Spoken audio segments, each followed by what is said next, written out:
ਉਹ ਇੱਕ ਬਾਬਾ ਸੀ 70-80 ਸਾਲ ਦਾ, ਤੇ ਉਹਨੂੰ ਨਾ ਦਿਲ ਦਾ ਮਸਲਾ ਸੀ। ਉਹ ਡਾਕਟਰਾਂ ਕੋਲ ਗਿਆ ਤੇ ਡਾਕਟਰਾਂ ਨੇ ਚੈੱਕ ਕੀਤਾ ਤੇ ਉਹਨੇ ਕਿਹਾ ਬਾਬਾ ਜੀ ਤੇਰੇ ਦਿਲ ਦਾ ਮਸਲਾ ਤੇ ਤੇਰੇ ਦਿਲ ਦਾ ਆਪਰੇਸ਼ਨ ਹੋਵੇਗਾ।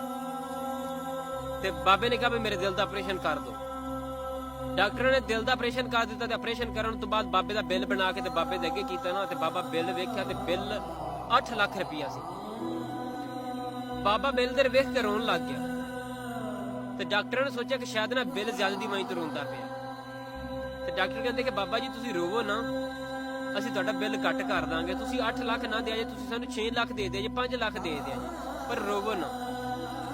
ਤੇ ਬਾਬਾ ਕਹਿੰਦਾ ਬੇਟਾ ਮੈਂ ਬਿੱਲ ਦੀ ਵਜ੍ਹਾ ਤੋਂ ਨਹੀਂ ਰੋਂਦਾ ਪਿਆ ਕਿ ਮੈਨੂੰ ਬਿੱਲ 8 ਲੱਖ ਰੁਪਇਆ ਹੈ, ਬਿੱਲ ਮੈਨੂੰ 10 ਲੱਖ ਆ ਜਾਂਦਾ, 15 ਲੱਖ ਆ ਜਾਂਦਾ, ਮੈਂ ਦੇ ਦੇਣਾ ਸੀ।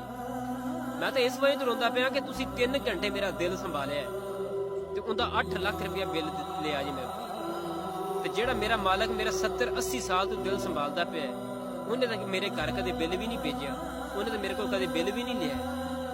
ਗੱਲ ਇਹ ਕਿ ਅਸੀਂ ਆਪਣੇ ਰੱਬ ਦੀ ਕਿਹੜੀ